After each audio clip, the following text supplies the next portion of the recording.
नमस्कार प्यारे साथियों, तो आपका DELED का चल रहा है मैथ, ठीक है। तो जो कि 18 तारीख 9वां महीना 2022 में पूछा गया, तो हमने 75 नंबर तक के प्रश्न को जो कि कंप्लीट कर लिया है ना। तो भाई अगर आप इसे देखना चाहते हैं तो डिस्क्रिप्शन बॉक्स में मैं उनका लिंक दे दूंगा, आप वहां से देख लीजिए या फिर प्लेलिस्ट चेक कर सकते हैं। आज जो होगा उनसे आगे होगा, तो देखिए और समझने का प्रयास कीजिएगा, ठीक है।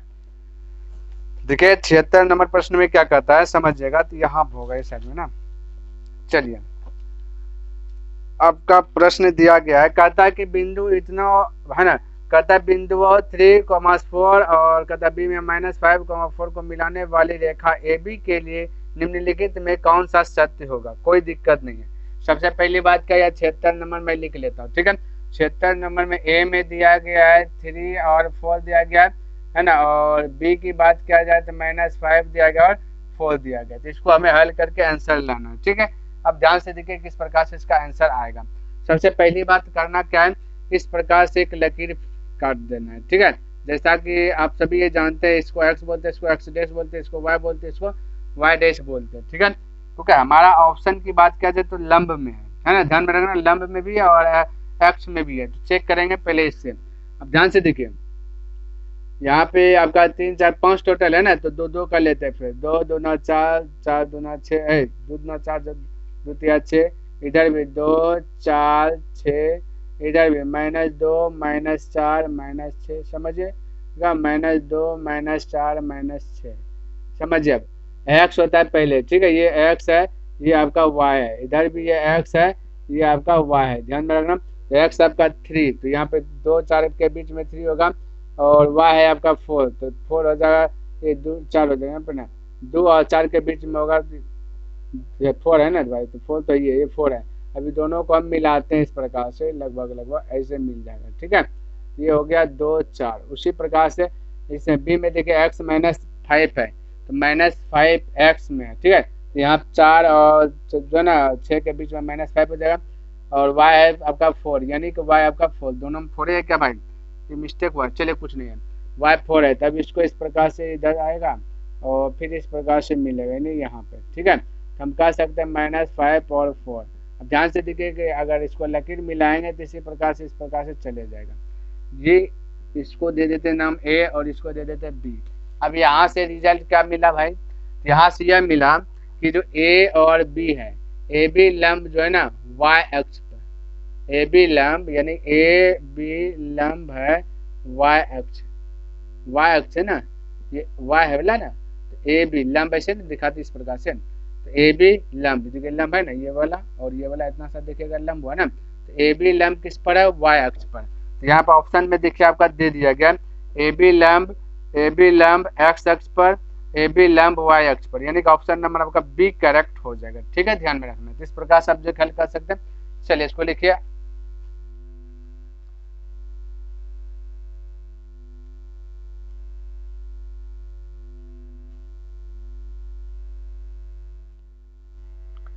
चलिए अब इसको मिटाते हैं और अगला प्रश्न देखते हैं क्या करता है, समझिएगा। कहता है 77 नंबर होगा ना, कहता है कि एक समचतुर्भुज का क्षेत्रफल, एक समचतुर्भुज का क्षेत्रफल 240 सेंटीमीटर स्क्वायर और एक विकर्ण दिया गया 16 सेंटीमीटर है, तो दूसरा विकर्ण ज्ञात कीजिए। दूसरा विकर्ण ज्ञात करना, कोई दिक्कत नहीं, हमें क्षेत्रफल दिया गया 77 है ना, समचतुर्भुज का क्षेत्रफल दिया गया, कितना दिया गया 240 दिया गया, ठीक है। और एक विकर्ण को डी से दिखाते, एक विकर्ण दिया गया 16, हमें दूसरे का विकर्ण निकालना वाट, क्लियर है, कोई दिक्कत कोई दिक्कत। अच्छा आपको पता होना चाहिए कि समचतुर्भुज का क्षेत्रफल क्या होता है। समचतुर्भुज का क्षेत्रफल तो 1/2 इंटू विकर्णों का गुणनफल, तो विकर्ण आपका एगो D1 है एगो D2 है, और समचतुर्भुज का क्षेत्रफल ना बोले, तो समचतुर्भुज का क्षेत्रफल कितना दिया गया 240 दिया गया, ठीक है। तो समचतुर्भुज का क्षेत्रफल 240 दिया गया, हम लोग के अनुसार से इतना होगा, क्लियर, बैलेंस हो गया। अब वैल्यू पुट कीजिए 1/2 D1 यानी कि एक विकर्ण दिया गया 16, दूसरा का विकर्ण निकालना है, बराबर हो जाएगा 240। हम कह सकते हैं 2 से कटेगा 8 बार में, 8 से कटेगा 3 बार में, यानी कि D2 बराबर हो जाएगा 30, D2 बराबर 30, यही करेक्ट आंसर आ गया, क्लियर है। चलिए लिखिए, ये 77 भी हो गया आपका कंप्लीट। चलिए अब देखते हैं 78 नंबर प्रश्न क्या कहता है, समझिएगा। 78 नंबर प्रश्न है ना, कहता है कि नीचे दी गई आकृति से त्रिभुज BDE के सभी कोणों को ज्ञात कीजिए। सभी कोणों को ज्ञात कीजिए। तो हम क्या करते हैं, पहले फिगर बना लेते हैं। ये इस प्रकार से लगभग फिगर जूम कर लेना, ठीक है। ये आपका फिगर जो कि बुक में ही दे दिया है। यहाँ नाम दे दिया है, ई है, ये डी है और ये बी है, बाकी एक लकीर इस पे खींचा है जो कि ए है और सी है। इस प्रकार से जो कि नाम दे दिया गया। तो हम भी क्या किए, दे दिए। यहाँ पे बन रहा है कितना, 70 डिग्री को कौन बना रहा है, यहाँ पे बना रहा है 60 डिग्री का। हमें ज्ञात क्या करना है, नीचे दी गई तो हमें आंसर निकालना, कहता है त्रिभुज बी डी ई के सभी कोणों को ज्ञात करना, यानी कि हमें बी बी डी ई है ना, त्रिभुज बी डी का सभी कोण बी बी डी बी और ई बी, यानी कि हमें क्या क्या ज्ञात करना है, एक ए ज्ञात करना है, एक ए डी ज्ञात करना है, एक ये वाला बी ज्ञात करना है। ठीक है, एकदम सिंपल सा जवाब है, तुरंत निकल जाएगा भाई। सबसे पहली बात क्या, जब भी वृत्त के अंदर आपका वृत्त के अंदर जब भी त्रिभुज बनता है ना, तो वो आपस में जो है ना, जैसे कि आपका बी पर बना 70 डिग्री, तो एकांतर कोण से जो है ना ये ई पर बन जाएगा 70 डिग्री। ठीक है, तो एकांतर कोण की बात करें तो ये साइड में जितना बनेगा उस साइड में अंतिम में बन जाता है एकांतर कोण से, ध्यान रखना। उसी प्रकार से ये यहाँ पे ये वाला बना 60 डिग्री, तो एकांतर कोण से डी बन जाएगा 60 डिग्री। अब बताइए त्रिभुज, ये त्रिभुज है, ठीक है, त्रिभुज के तीनों कोणों का योग कितना होता है, बोलेगा 180 डिग्री। 180 डिग्री होता है, 180 डिग्री में दो को कोण पता है, यानी कि 7 और 6 यानी हो जाए 13, 130 पता है, तो 130 अगर घटा देंगे तो ये ना बच जाएगा, तो कितना बचेगा 50, तो ये हो गया 50। तो आपका आंसर हो जाएगा 50, 60 और 70, यही करेक्ट आंसर आ जाएगा, है ना। या फिर यहाँ से भी आप कह सकते हैं, जैसे कीजिए हो जाएगा। ठीक है, तो आपका हो जाएगा 50, 60, 70। देख लीजिए आंसर आपका 78 है ना, तो 78 की बात किया जाए 50, 60, 70 ऑप्शन नंबर बी करेक्ट हो जाएगा। क्लियर है, चलिए लिखिए इसको। आइए अब इसको भी मिटाते हैं और दूसरे का प्रश्न देखते हैं क्या कहता समझिएगा। तो ये हो गया अब 79। ठीक है, अब ध्यान से देखिए, ये कहता यहाँ भी आकृति दिया गया, इनमें कहते एसी समांतर क्यू आर दी आकृति दिया गया और एसी समांतर कहता है क्यू आर है, कोई दिक्कत नहीं। एसी समांतर क्यू आर तो कहता है वाई का वैल्यू ज्ञात कीजिए। तो सबसे पहली बात हम फिगर बनाते हैं यहाँ पे, क्लियर है। तो चलिए एक फिगर यहाँ पे लगभग मैं क्या क्या ड्रा कर लिया, फिगर का नाम भी दे देता हूँ, पी है, क्यू है, आर है। हमें ये वाला वाई चेक करना है कितना होगा, और एक डंडा यहाँ से खींचा गया है जो जिस पे यहाँ पे ए दिया गया है, ये आपका बी दिया गया है और ये आपका सी दिया गया। यहाँ पे 120 डिग्री का कोण बना, समझिएगा मेरे भाई। अब ध्यान से देखें, सबसे पहली बात क्या है, ये यहाँ से यहाँ दिया, अगर मैं थोड़ा सा यहाँ पे सटा दूँ, यहाँ पे सटा दूँ, तो ये वाला कोण हमको पता चल जाएगा आराम से। कैसे चलेगा, क्योंकि ये इतना सा सटा है तो अर्धवृत्त बना, और टोटल ये घुमा देंगे तो पूरा वृत्त बनेगा। पूरे वृत्त का कोण होता है 360 डिग्री, तो आधा वृत्त का कोण होगा 180 डिग्री का कोण। नहीं, जैसे देखिए एक लकीर है, तो यहाँ से यहाँ तक घुमा है तो ये 180 डिग्री होगा, तो यहाँ से यहाँ तक घूमेगा तो पूरा एक वृत्त बन जाएगा, जो कि ये भी आपका 180 डिग्री। तो 180 डिग्री मिलकर के हो जाएगा 360 डिग्री। ठीक है, तो हम कह सकते हैं आधा बनता है 180 डिग्री, जहाँ पे कि यहाँ पे 120 है, तो ये इसकी बात क्या जाती है 60 हो जाएगा, तभी तो हो जाएगा 180 डिग्री। अब ये 60 हो गया, और जब भी एसी समांतर, देखिए एसी समांतर दिया गया क्यू आर, यानी एसी समांतर क्यू आर है, तो ये 60 है, तो ये वाई वाला भी 60 बनेगा। ठीक है, ध्यान रखना, तो वाई का वैल्यू भी आपका 60 आ गया, तो यही करेक्ट आंसर आ गया। जब एसी समांतर क्यू आर है तो जितना आपका बी पर कोण बनेगा उतना आपका वाई पर बनेगा। क्लियर है, ध्यान में रखना। ठीक है, चलिए लिखिए, ये 79 भी हो गया। आज फटाफट देख लेते हैं, छोटा छोटा प्रश्न दिया गया है, कोई दिक्कत नहीं है। 80 नंबर के बाद क्या जाता है, तो ये देखिए दे दिया प्रश्न, कहता है कि यदि ए इक्वल 2 पर पावर 3 इंटू 3, और फिर कहता है बी इक्वल 2 इंटू 3 पर पावर 2 इंटू 5, फिर कहता है सी इक्वल 3 इंटू 5 पर पावर एन, तो कहता है एलसीएम एबीसी का क्या होगा। अगर 2 पर पावर 3 इंटू 3 पर पावर 2 इंटू 5 पर 5 है तो एन के बराबर होगा, तो कोई दिक्कत नहीं। सबसे पहली बात क्या, हम इसको लिख लेते हैं। ठीक है, तो 80 नंबर है ना, ए में दिया गया आपका 2 पर पावर 3, 2 पर पावर 3 का मतलब होता है कि इस प्रकार से हम बोलते, चलिए 2 पर पावर 3 ये लिख देता, 2 पर पावर 3 और गुना बी में 2 पर पावर 3 और 3 दिया गया। बी की बात किया जाए, बी में दिया गया आपका है ना 2 इंटू 3 पर पावर 2 इंटू 5। ठीक है, और सी की बात किया जाए, सी में दिया गया 3 इंटू 5 पर पावर एन दिया गया है ना। तो हमें कहता है ए बी सी में, कहता है ए बी सी में एलसीएम निकाल लो 2 पर पावर 3 गुना 3 पर पावर 2 गुना 5, तो कहता है एन का वैल्यू क्या होगा। ठीक है, आप ध्यान से देखिए, एन का वैल्यू पूछा गया, यहाँ पे थोड़ा सा समझने वाली बात है। एलसीएम की बात क्या है ना, एलसीएम की बात क्या, तो यहाँ सारा चीज दे दिया गया। ठीक है, हमें 5 का पावर क्या होगा, देखिए एलसीएम वास्तव में ये आएगा, तो हमें कुछ इफेक्ट नहीं पड़ना चाहिए। 5 का पावर क्या रखेंगे जो कि यहाँ पे 5 पे ही रह जाएगा, तो बोलेगा सर जी 1 रख दीजिए ना जो कि 5 पे रह जाएगा, नहीं 2 रखेंगे तो 5 का पावर 2 का मतलब 25 ना हो जाता है, तो क्या रखेंगे इस पे पावर जो कि कुछ इफेक्ट ना पड़े, तो बोलेगा 1 रखे, बस 1 रखेंगे तो हम कह सकते हैं ना 5 का पावर n बराबर होगा 5 का पावर 1, तो हमें पावर वाला पूछा था, तो 1 आपका राइट आंसर आ जाएगा 1। ठीक है, ध्यान रखना 1 करेक्ट आंसर आ जाएगा। चलिए लिखिए इसको, आइए इसको भी मिटाते हैं। अब आते हैं 81 नंबर प्रश्न। ठीक है, 81 नंबर प्रश्न देखिए और समझने का प्रयास कीजिएगा। कहता है एक कैमरा 2500 रुपये के तुरंत भुगतान तथा 3 माह पश्चात 2100 रुपये की किस्त पर बेचा जाता है। ठीक है, जब बेचा जा रहा है, यदि लिए गए ब्याज की दर 20% वार्षिक है तो कैमरे का नगद मूल्य ज्ञात कीजिए। सबसे पहली बात का यहाँ पे ध्यान में रखना है कि जो मूलधन वाला है ना प्रश्न, मूलधन मिश्रधन ये सब वाला है ना, ब्याज वाला है, तो ध्यान रखना है क्या कि जो आपका वार्षिक, जब भी कोई चीज को हम रिलेट करते हैं, कोई चीज का आंसर निकालते हैं तो वो वार्षिक के दर से हिसाब होता है। ठीक है, लेकिन यहाँ पे आपका दिया गया 3 माह। ठीक है, कहते 3 माह पश्चात इतना के किस्त पर बेचा जा रहा है। समझिए जो जो दिया गया मैं पहले लिख लेता हूँ। ये जो 2500 एक कैमरा 2500 रुपये के तुरंत भुगतान क्या, ठीक है, तो मूलधन हो गया 2500 रुपया, तुरंत भुगतान क्या, तथा कथा 3 माह पश्चात 2100 रुपये की किस्त। तो सबसे पहले हम मानते हैं, देखिए ध्यान से मानते हैं, ठीक है, मूलधन मान लेता 100। जब भी इस टाइप का प्रश्न है मान के चलना, एज्यूम कर लेना 100। अब हमें निकालना मिश्र धन। ठीक है, मिश्र धन, मूलधन 100 है, हमें निकालना है मिश्र धन, तो मिश्र धन क्या हो जाएगा भाई, 100 निकला ना, ब्याज जो लग करके मिश्र धन निकलता है। ठीक है, ध्यान में रखना, जो ब्याज होता है ब्याज जुट करके जो कि मिश्र धन हो जाता है, तो मूलधन में से ब्याज जुटेगा।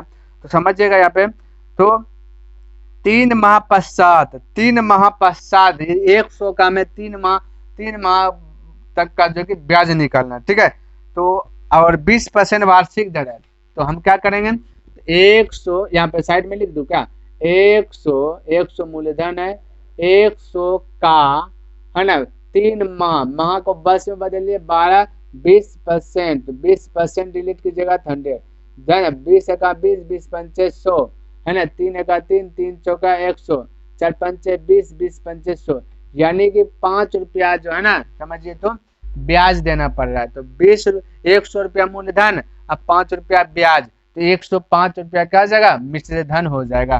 ध्यान में रखना, तो 105 हो जाएगा मिश्र धन। समझिए मेरी बात को फिर से, जब भी आपको ब्याज निकालना है तो ब्याज निकालने के लिए क्या करते हैं, मूलधन इंटू टाइम इंटू दर रेट। ठीक है, P into T into rate है ना, आर। तो यहाँ पे देखिए मूलधन 100 एज्यूम किए, मान लिए हैं, और आपका माह दिया गया 3 माह, तो माह को 10 में बदले 12 से भाग दिए, और दर दिया गया, दर को बोलते रेट, तो 20%, 20/100, तो हमें ब्याज निकल गया। तो यहाँ पे ब्याज निकाले, SI निकाले, ठीक है, साधारण ब्याज निकाले, 100 का ब्याज निकाले 3 माह का, 3 माह पर 20% पे लगाया। नहीं होता है कि कोई 20% का मतलब समझ रहे ना, 100 रुपया में 20 रुपया। ठीक है भाई, तो नहीं होता है ब्याज लेंगे है ना, जो 100 रुपया लोग कर्जा एक माह में जो कि ब्याज लेंगे, माह पर लगाता है, वार्षिक माह लगाता है, इस प्रकार से ध्यान रखना। तो यहाँ पे वही हमने निकाले, 3 माह का ब्याज कितना हो जाएगा, 20% के दर से 5 रुपया आ जाएगा। 100 रुपया का 3 माह का ब्याज है ना, और 20% के दर से कितना हो जाएगा, 5 रुपया हो जाएगा 3 महीना के लिए। ठीक है, ध्यान में रखना मेरी बात को। अब ध्यान से देखिए, और साल में होता है ब्याज, वार्षिक ब्याज होता है, यहाँ पे गिनती होगा, काउंट होता है। ठीक है, ध्यान रखना, वार्षिक रहता है तो फिर आपका 20 हो जाता है ना, 1 साल रहता है तो यहाँ पे 1 रहता है, 1 गुना 20 तो 20 रहता है ना। यहाँ पे तो मूलधन था 100, 3 माह में ब्याज हो गया इतना। अब इसको कटाना चाहते कटा लीजिए, रेशियो मेथड बनाते हैं, इसको कटाते 5 से 20 बने, 5 से कटा 5 में 10, 5 जगह 5। अब आ गया मूलधन 20 है तो मिश्र धन आ गया 21। ठीक है, ये मिश्र धन आया 21, यानी 3 माह का ब्याज इसमें जो है ना, जिसमें जो कि ज्वाइंट हो गया है। ठीक है, और आपके पास यहाँ पे दिया गया, समझिए कहता है कि 3 माह बाद 2100 रुपये की किस्त पर बेचा गया। यहाँ पे प्रश्न के अनुसार से 2100 का किस्त हुआ 3 माह बाद, हम लोग के अनुसार से ये जो आपका 2100 है ना, ये 3 माह बाद है ना, तो इसका मतलब ये आपका मिश्र धन है। ठीक है, तो मिश्र धन का तुलना मिश्र धन से करेंगे, तो ये मिश्र धन मेरा कहता है 21 है, तो मिश्र धन का तुलना मिश्र धन से कर दिए, जो पूछे उससे गुणा कर देना है। ठीक है, यदि उतना है ना, 2100 रुपये किस्त पर बेचा जा रहा है। तो यदि 20% है तो हमें मूल्य ज्ञात करना है। कैमरा का कितना मूल्य दिया, ठीक है, हमें निकाला मूलधन। तो मूलधन निकाला तो 2000, 20 से गुना करेंगे, जो निकालना उससे गुना कर दें। लेकिन कितना टोटल दिया, पहले तो मूलधन 2500 दिया था ना, तो वो 2500 भी आपका ज्वाइंट हो जाएगा। ठीक है, ध्यान में रखना। एक बार मैं फिर से बोल देता हूँ, ये जो आपका है मिश्र धन है, और यहाँ पे 3 माह बाद जो है ना 2100 रुपये की किस्त पर बेचा जा रहा है। 2100 रुपये किस्त पर जो है बेचा जाए। तो ये 2100 क्या है आपका, 2100 मिश्र धन है। ठीक है ध्यान, तो मिश्र धन 2100 प्रश्न में 3 माह बाद का, हम लोग के अनुसार से 3 माह में देखेंगे बाद में। 21 मिश्र धन अभी निकाले ना 3 माह, तो 2100 का तुलना 21 से हमें निकाला मूलधन, तो 20 से गुना, टोटल निकालना 2500 पहले भी दिया गया है। शुरुआती में मोबाइल वोबाइल कुछ भी खरीदते ना, कहता पहले लगेगा 6000, उसके बाद किस्त बांध देंगे, है होता है। तो सब चीज जोड़ जाड़ के किस्त, मतलब ब्याज व्याज सब जोड़ देता है, तब जाकर के किस्त बांध देता है। इतना तो मेहनत देना है। आपको क्या पता कि किस्त भी बना है, 20,000 का मोबाइल है, किस्त बांध करके आपका 22-23,000 लेकर के चल जाएगा। तो पहले ना तो जो किस्त बना तो समझिए वो मिश्र धन न ले रहा है, तो ये भी तो मिश्र धन ने 2100 ले रहा है। तो हमारा अनुसार से मिश्र धन 21 है, प्रश्न में दिया गया 2100, तो 2100 का तुलना 21 से करते हमें निकाला मूलधन, कितना निकाला इसका मूलधन, तो 20 से गुना कर ले। अब पहले भी हमने 2500 दिया है, तो टोटल जोड़ करके ना बोलेंगे कितना मूल हमको कितना प्राइस पड़ा टोटल। तो आप भी निकाल सकते हैं किसी भी मोबाइल का, इसी प्रकार से करके कुछ भी खरीदे ऐसे निकाल सकते। 21 से 21 कटा, बचा 20 गुना 100, है ना, तो 20 यानी हो जाएगा 2000, 2000 में 2500 जुड़ जाए, यानी कि 4500 टोटल आपका करेक्ट आंसर हो जाएगा। 4500 उसको दिया है ना, ध्यान में रखना। तो इसको उतारिए।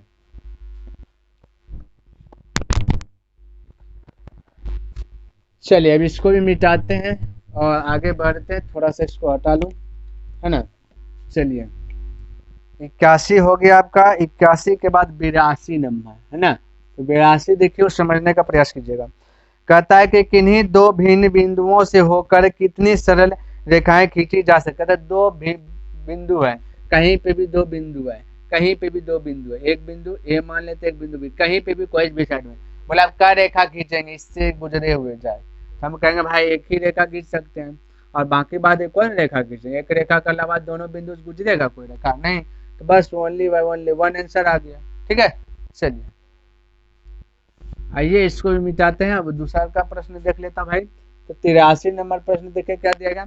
83 में आपसे क्या पूछ दिया गया ना, कहता है कि 400 रुपये अंकित मूल्य के एक खिलौना गाड़ी को 8% के दर क्रमिक बट्टे पर बेचा गया।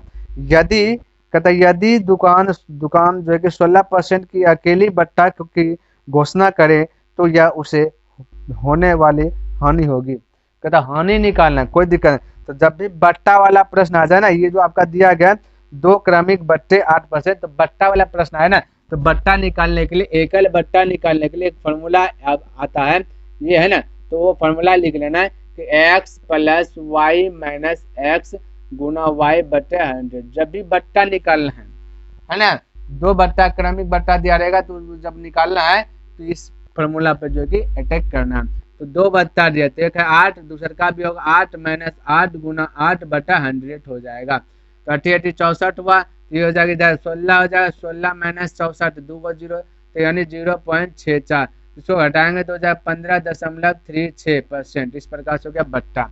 हमें निकाला हानि, ठीक है, क्या निकाला हानि कितना हुआ, हानि बराबर फॉर्मूला आता है अंकित मूल्य। तो अंकित मूल्य आपका दिया गया है, देखिए तो 400 दिया गया है।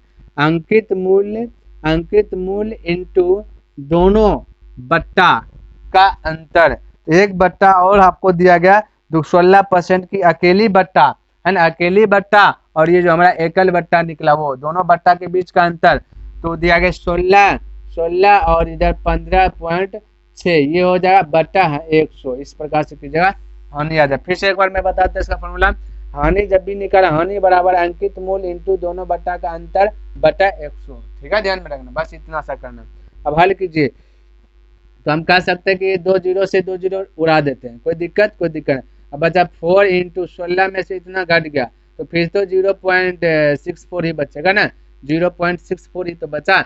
अब इसको गुना कर दीजिएगा, तो 4 चौक 16 करीब 6, 6 चौक 24, 1 25, एक है ना दशमलव के बाद 2 डिजिट होना चाहिए, तो यहाँ दशमलव लगे तभी 2 डिजिट, तो 2.56, जो कि ये इतना आपका क्या हो जाएगा, हानि हो जाएगा।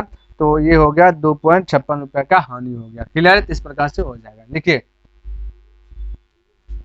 चलिए भाई 83 नंबर भी आपका समाप्त हो गया।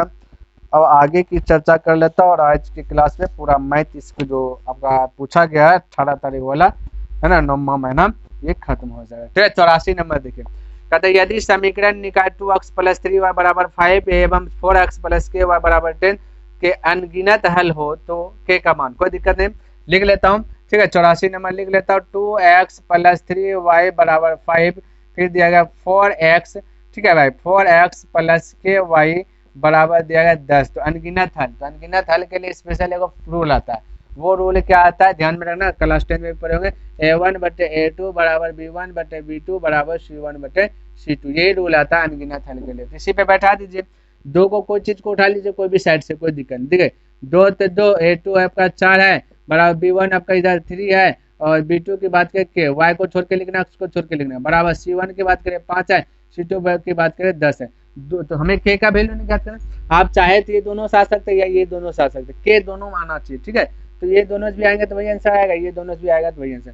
चलिए हम इसी दोनों से आते हैं, तो इसको अभी डिवोर्स कर दीजिए। ठीक है, सब बराबर है ना, हमें k इसी घर में आ जाएगा। 2 गुना k करेंगे तो 2 k हो जाएगा, कोना कोनी गुना था, 4 गुना 3 करेंगे तो 12 हो जाएगा, 2 से कट जाएगा 6 बार में, तो k का वैल्यू आ गया 6, तो करेक्ट आंसर 6 आ गया। क्लियर है, चलिए लिखिए इसको भी।